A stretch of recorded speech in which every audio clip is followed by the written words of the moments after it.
Don believes that screaming at someone is rarely an effective way to communicate. But is going to share about a time in his life where there was a lot of screaming going on around him. Speech number 1 from the entertaining speaker manual.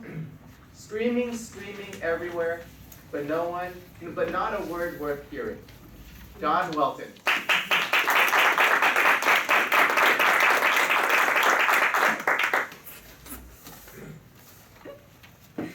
It was late at night when they dropped us off and lined us up.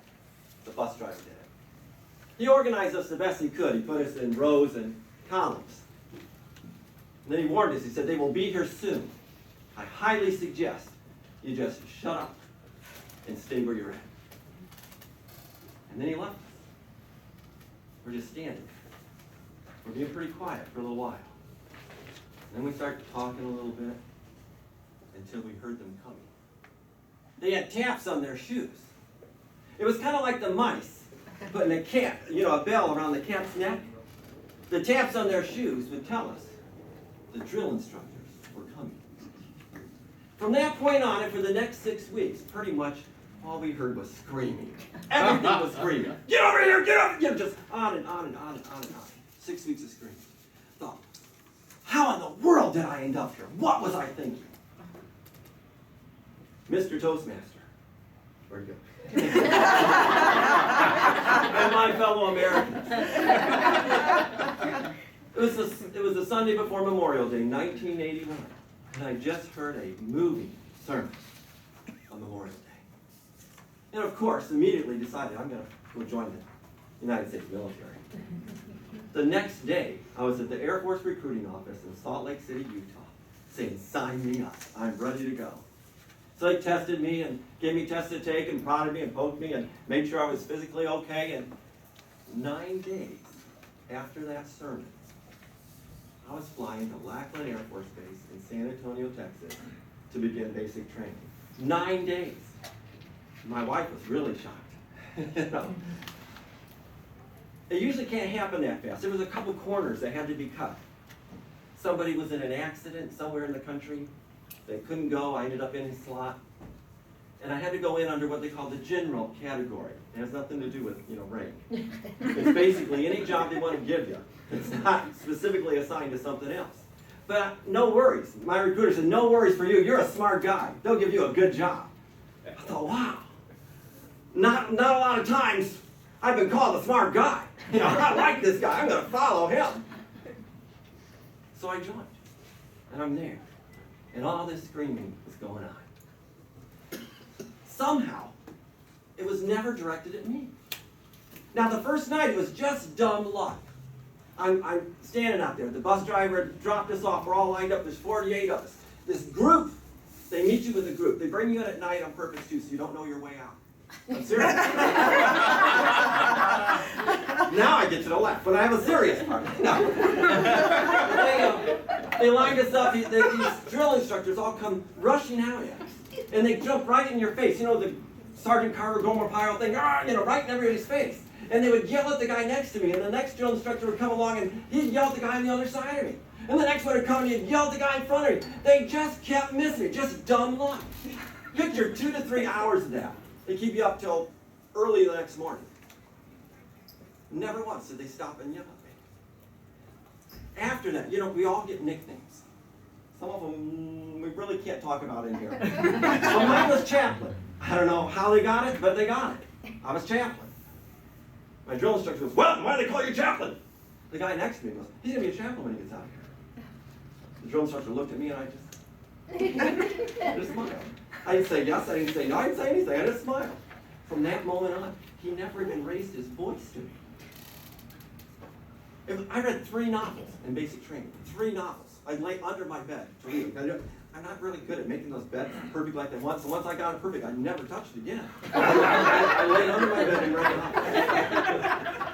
When it came time to take these tests, they had all these different tests, because I really wasn't a chaplain. I wasn't, I hadn't even been to, Maverick Bible College or anything yet. Later in life I was, but I had all these tests I had to take. We all had to take. They went You know, they want to know what we're made of, what we're doing, and then they also want to know where they want to place us. So we took all these tests, and I thought, my recruiter said I'm smart. I'm going to try hard. I'm going to get a good job. So I'm really trying hard on these tests. And you know, some people are bad test takers. Somehow I'm a good test taker. I cannot know this stuff and get it right still. I don't know how, I don't know why, but I just tend to do well on tests. I get this appointment slip. Turned out it was going to be a regular event for me, these little appointment slips. One of them was good, but anyway, I get this appointment slip after I took this test, and I go to see this guy, and to shorten this story up a little bit, I go in there, and he says, Airman, you did remarkably well on this complicated, hard test, and nobody ever scores high on it. We're going to make you a Russian linguist. I said, what is a Russian linguist? He says, we're going to send you to Russian language school. And after you complete Russian language school, we're going to send you to a remote site in Eastern Europe where you and a few other people will be studying around, listening around the clock to Russian broadcasts. This is a great job. It's a great opportunity to serve your country. I said, remote site? I said, does that mean like my wife doesn't get to go? He says, correct. Your wife can't go, your kids can't go, your dogs can't go, nobody goes. You go. No civilians there. He said, I'm not going to do that. He said, young man, you will do whatever we tell you to do. You know, but on and on and on and on and on. You know, try not to scream. I scream loud. And I'm just like, he said, we will send you to Russian language school. You will pass. We know you will pass. We've got the scores on this test you already took. You will pass, or you will be in trouble. We will teach you, and you will become M16 qualified here at Lackland Air Force Base. I said, M16 qualified to be a Russian linguist? He says, you cannot go overseas in the United States Air Force without being M16 qualified. But don't worry, it's a pretty low bar. We don't really shoot guns. We're the Air Force. And so he says, you will pass while you're here at basic training. And then he laughed. Everybody passes. I'm not kidding. He says, I'm kidding. And so I left there, and I'm thinking, what on earth am I going to do? Now, I'm not really a chaplain. You know, I've just got to discover. You know, so I'm thinking, I've got to end up doing something, but how am I going to get out of this? We find out the next day we're going to M16 training. And he's right, it really is a low bar. 2 days in the Air Force. 2 days is all you spend on an M16 rifle. We really don't carry guns. You know, we support pilots flying around in the air, you know. But 2 days we have to do it. So I marched into this room and sat down at my desk. We all have these desks, and there's dozens of M16s in the front of the room. I will never forget what that training instructor said that day. He comes in and says, is there anybody in this room that feels like they cannot touch this M16 rifle? I looked around, it was only hand in the air. And he writes down my name and he goes, go back to your barracks. And I left, I thought, wow, that was way easier than I thought it was going to be. It was hard to not qualify. And then I got another one of those little appointments. A psychiatrist this time. Well, that shouldn't be hard for me. But anyway, I go and I'm in his waiting room. I'm expecting to hear, Welton, get in here! You know, everybody screams while they're there. All once this door opens and this guy rolls out. He's in a wheelchair. He's got no legs. Both his legs are gone. He comes out of the room, Airman Welton, very polite, very nice, shakes my hand, and holds the door open for me. He's in a wheelchair. He holds the door open for me. I walk in. He rolls in. He transfers himself from the wheelchair into his chair. And then he, like a cigarette? I said, no, I don't smoke. He said, no, it's okay. It's okay. We're in here. It's all right. You can smoke. I said, no, I really don't smoke. You know, when I got that appointment slip, I didn't know what to expect. But I could have thought all day long and not come up with a doctor with no legs that wants me to smoke in his office. You know, I just would never have had that thought enter my head. And we just chit-chat, and he's trying to be friendly, and we're chit-chatting, and he finally, he goes, well, how are you doing here? I said, well, not so good. He said, well, what's the matter?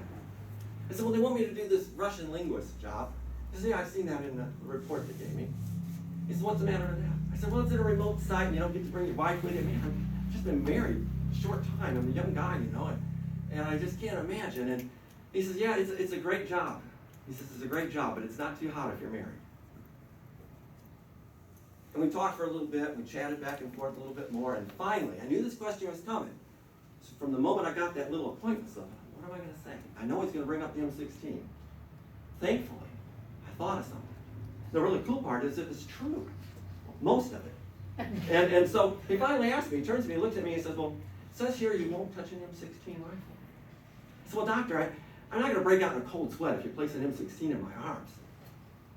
But about a year ago, I was working in a convenience store. A man came in with a ski mask and a shotgun and robbed me in the store. Ever since then, I've just kind of felt a little, queasy about guns. Not really, I had a gun, but. Then he just stared at me. He didn't say a word. He just looked at me. And I looked back at him, and I'm thinking, am I supposed to say something? Is he going to say something? Probably a good minute. Seemed like 20 minutes, probably about a minute. And he says, young man, how would you feel if your entire Air Force career you could not go overseas? And consequently, that would mean you would never have to be a Russian linguist at a remote site in Eastern Europe. I said, that would be A-okay with me. He says, I kind of thought that. He says, Airman, this is your lucky day. I'm going to put a code in the system. You will never have to touch an M16. You will never be qualified for an M16. You will never go overseas your entire career in the United States Air Force. Thank you, sir. And I left. 6 weeks, all they did was scream. They weren't screaming particularly at me, because they thought I was going to be a chaplain. They screamed continuously. I'm of the persuasion that you're not really effective by screaming. There's a time to scream. If your neighbor's house is on fire in the middle of the night and they're in their sleep, you scream, right? You do whatever you have to do. But most of the time, it's not very effective. One man made an impact on my life at basic training. He's the only man I heard that whole 6 weeks that never screamed. My psychiatrist. And he had no legs. But he was more of a man than almost any man I've ever met since then. Make an impact on people's lives, but don't do it by screaming.